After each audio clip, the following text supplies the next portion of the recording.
Last night when I saw the rundown of the show, I saw Tyson Degenhart as a guest at 5 o'clock, and this is our video segment as well. So you can follow us on YouTube, Twitter, and Facebook.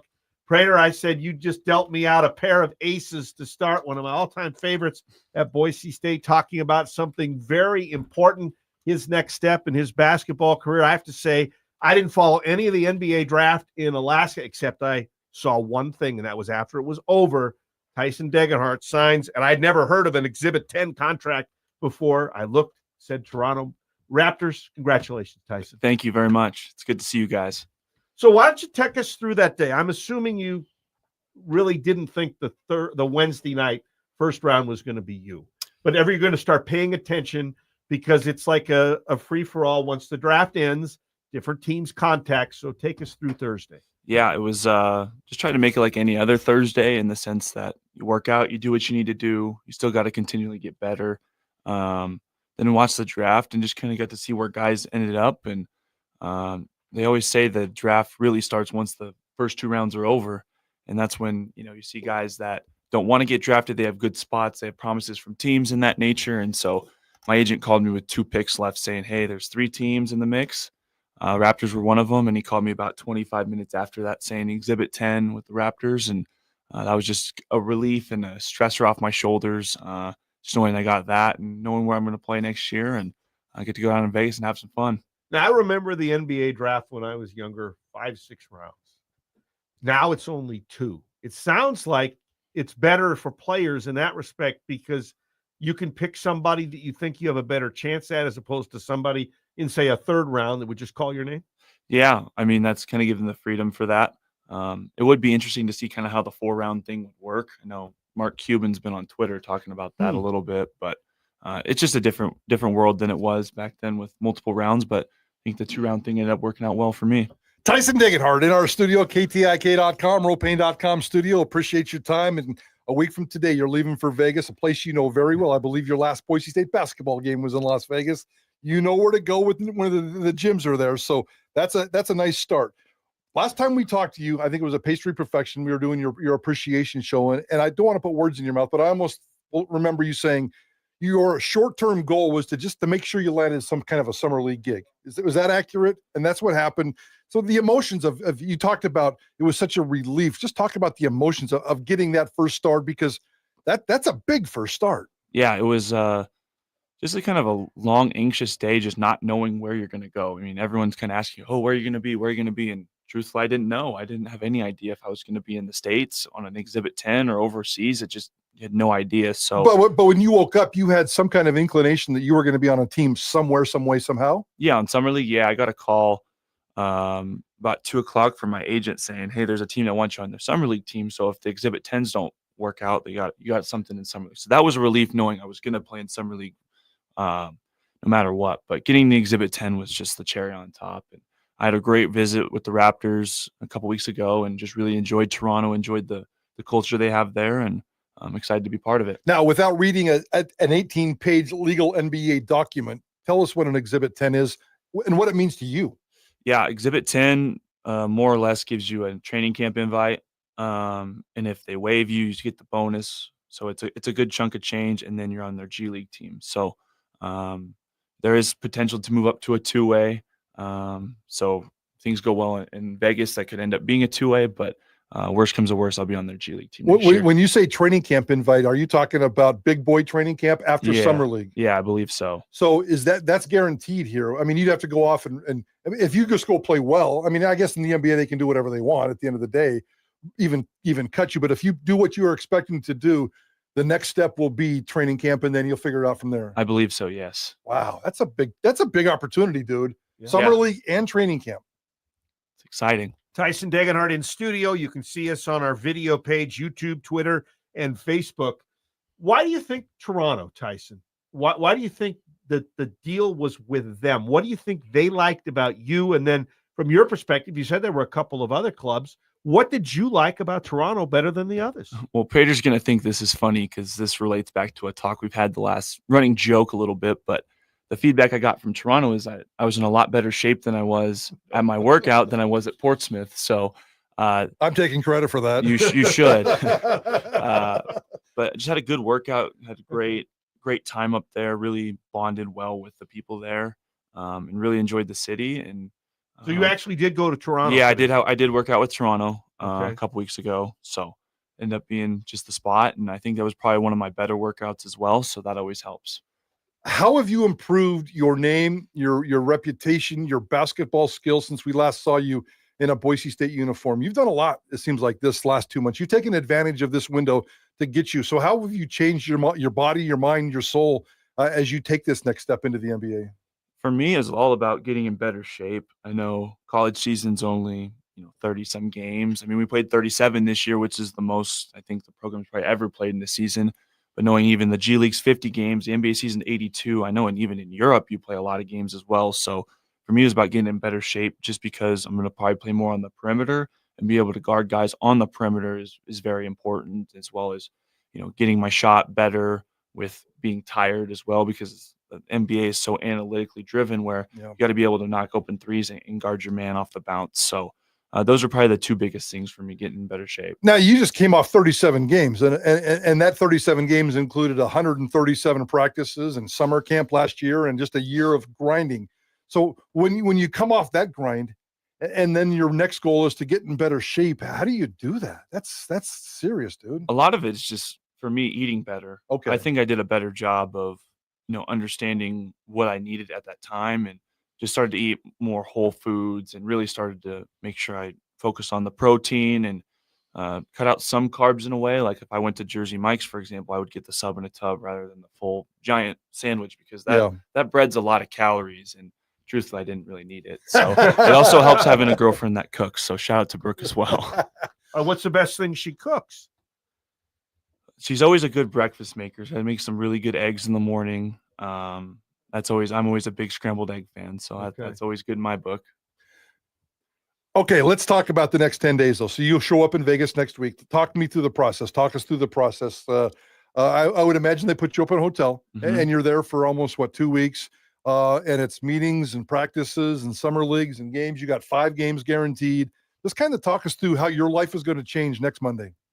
Yeah, I'm going to fly down to Vegas early Monday morning, get there. I don't know exactly what the day-to-day is going to look like for the first couple of days. I know we play on the 11th, the 13th, the 15th, and the 17th.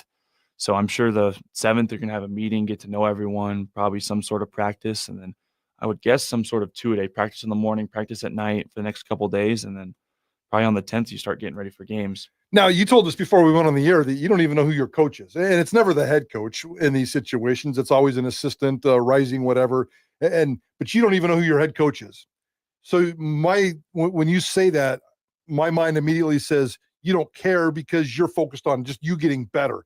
And you'll worry about kind of folding into the system once you kind of get into those classes and stuff. But right now, you're just focused on you. I'm working on becoming the best version of myself right now. And, in those couple of days of practice, I'm assuming I'm going to figure out a role within that team. And then I'm going to go out there and be the best teammate and be a star in my role, as Coach Rice always says. How do you visualize your role? What kind of role do you think you should supply to this deal? Probably some sort of energy guy. Like in my head, I think of an RJ Keene type guy, in a sense where you come in, you're able to guard, you're able to knock down threes, and just come in and make all the hustle plays and do all the dirty work, because that's something I know teams need, and something I know I can do. Tyson Degenhart joining us in studio on Idaho Sports Talk. Tyson, I know every level that you play and you move up, obviously you're playing against better people. You were the best player on the floor more often than not, I thought, last season in most games. How does your mentality change? How do things change when you're not the best player on the floor? You just got to fall back on your training. You got to understand that obviously a lot of these players are very good, if not better than me, but you got to know that you can compete at the highest level. Going to these workouts, you go against a lot of guys that played in these Power 5 conferences, and going against them, you realize how close, like the margin is not very far from them. So obviously the NBA is a completely different level, even the G League. So I just got to continually get better and just go out there and compete every night. But when you do that here in a couple of weeks, it won't be your first time this offseason. You went to Portsmouth, Virginia for the Portsmouth Combine Invitational, whatever they call it these days, where you played with the kind of people you're going to be playing with in Vegas.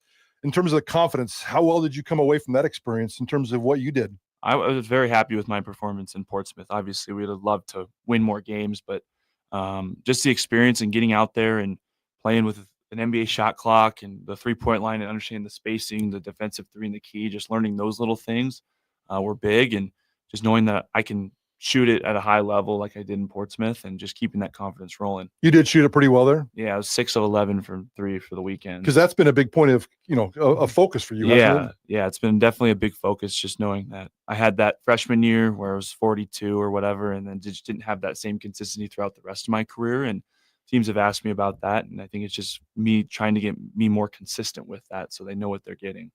When you're out there on the floor, you mentioned some of the different things. Do you have to remind yourself? Do you ever look down and say, oh, I'm above the line because what used to be a 3 is not? It's a pretty good difference between where the 3-point is in college and where it is in the pros. I think it's obviously easier that there's only one 3-point line. You don't have the high school line and the college line and then the NBA line. Like these courts are gonna have the one line. So you eventually get used to it. I mean, going to these workouts and working out in the gym, we have the lines taped on the court. So you eventually get used to it. It's definitely a change because that 3 is even not too much further in the corners, but you still got to realize like you don't have that much space to, make any moves like that. And so you get used to it over time. As a fan, because you obviously are a big old massive fan of basketball, when you go down there, you're going to run into people you've been watching, seeing, probably respecting your whole college career, the Cooper Flags, the Harpers, the Baileys of the world. I don't know if you're going to be playing any one of those. I don't think Dallas is on your schedule. I can't remember who else. Yeah, is there anybody that you're going to be playing against or anybody that you want to watch in terms of being down there? Or you're right. I mean, obviously your focus is you, but have you looked at that kind of stuff at all? Not at all, honestly. Okay. I think I'm just going to go down there and do what I need to do to help the team win. And hopefully we come out of there with a summer league championship. That would be an amazing start off to my professional career. And I think it's something that we can do. Do you think, Tyson, they'll play you at different positions and see what might work for you and what might work for them? I'm sure it's a lot of trial and error. I know they have I think they'll have a couple second-year guys that have played a year in the NBA, and so they're probably going to try different lineups, try different things just to kind of see what works, and I'll be ready for it all.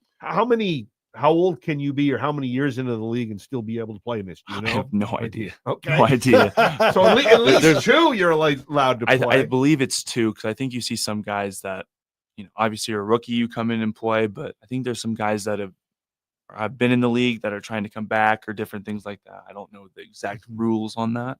Not something I've really looked too far into, but I know I can play in summer league this year. That's for sure. I'm digging your approach, dude. Yeah, I mean, you're not clouding your mind with anything but focus on you and get out there and do your thing. What happens after summer league? Is there a little bit of a break and then you go into training camp?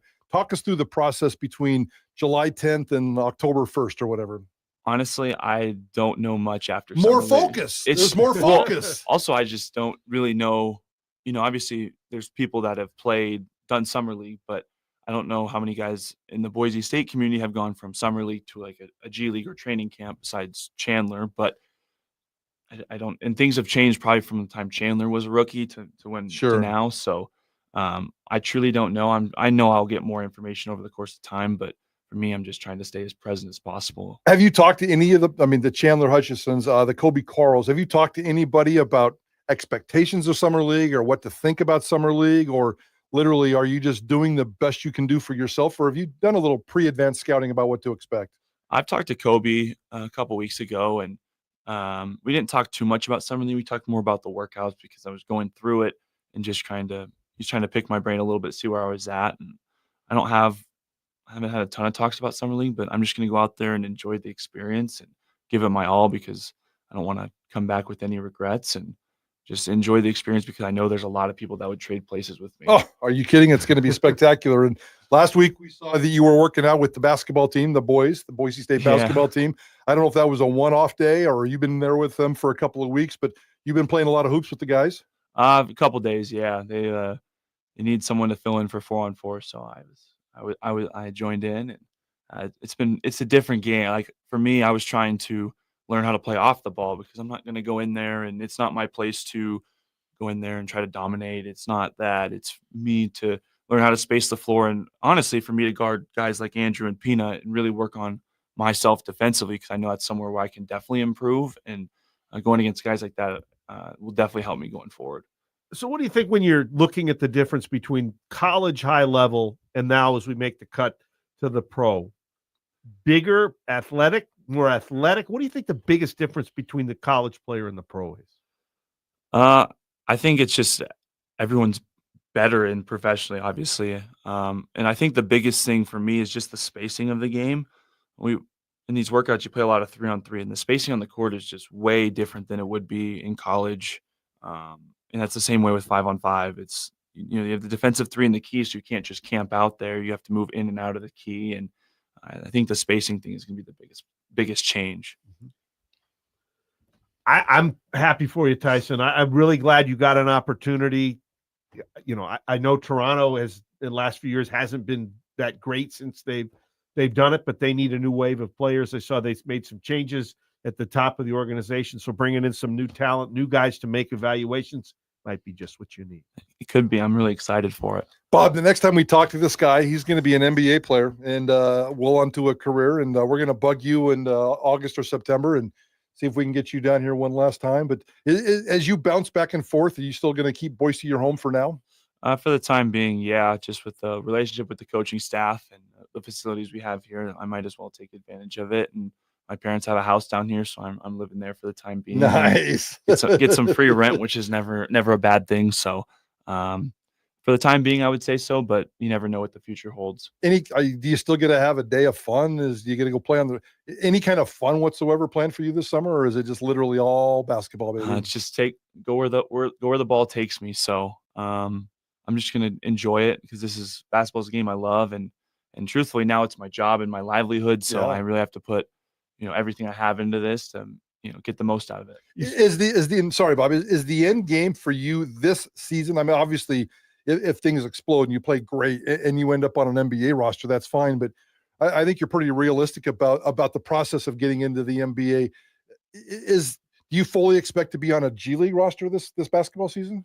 I mean, I've signed an Exhibit 10. So the Exhibit 10 is for the G League, the team. So where's Toronto's G League team? It's in Toronto. It's a little outside. It's in Mississauga, but it's a little outside, probably 20 minutes outside the city. So it's I think both the NBA team and the G League team both practice at the same facility. So your intention, your goal, your expectations is to spend this winter outside Toronto playing G League basketball. For the most part, yeah, but you never know what the future holds. No, I'm gonna go down there and compete my tail off, and that ends up being continuing to be on the Exhibit 10. That's perfectly fine with me. But as long as I know I gave it my all down in Vegas, I can't really complain. Well, we fully expect you to be on an NBA roster one day. I don't know how fast it's going to happen, but it's going to happen. And I know the one thing about Toronto that you like, you might even be able to sneak off and watch a hockey game every now and then. Hey, the arenas are pretty. I mean, yeah, I guess Rogers Center is just down the road from Scotiabank Arena, so.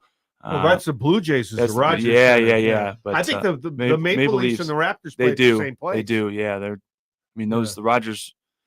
Rogers Center and Scotiabank Arena are probably 5-6 blocks apart.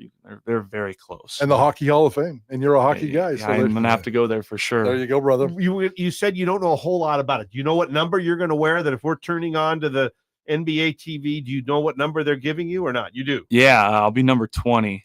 Okay. So they put a number 2 in there, and so I think it's good enough for me. I'll take it. I don't really get much choice into it, but they said 2 was taken. I'm like, all right, okay. 20 works. Least of your concerns right now, man, friend. Well, go get him, man. I think this is one of the coolest things ever. And I'll say this for Johnny Ballgame, who's going to be very upset that he's not here, in terms of the commitment you always give to our show and the love you always give to us. And again, nobody's visited the studio more than you, and we appreciate your time, and you're busy and you're focused, and we love it, and we can't wait to see what's next for you, brother. No, thank you. I appreciate it. And Ballgame, if you're watching or listeing, we have a gift for you. Or I have a gift for you. A little signed practice jersey. Look at that. Look at that. I know.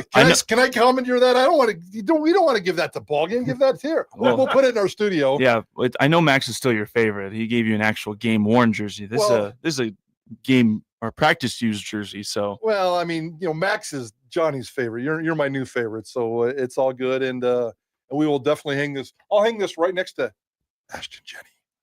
2 is a big number for this year. It is a big number, yeah. So, and I want to thank you on all our broadcasts. Amazing how many times we had you post-game show, and whether we won or lost, you were always, a pleasure to interview, and we're first class. So you made Abe and my job very easy after the game. Well, I'm glad to hear that. It's been a pleasure getting to talk to you over these last 4 years, and hope to continue to do it in the future. Always a little more fun after a win. A lot more. I would say a lot more fun after a win, but it was always fun to get on the post-game show, no matter what the circumstance is, and just really enjoyed my 4 years in Boise. Appreciate you. Of it. Appreciate Thank you. And that is Tyson Degenhart. That's why you listen to Idaho Sports Talk. We'll be back with more of the show after this on Sports Radio The Ticket. From the Beacon Plumbing Traffic Studio, this is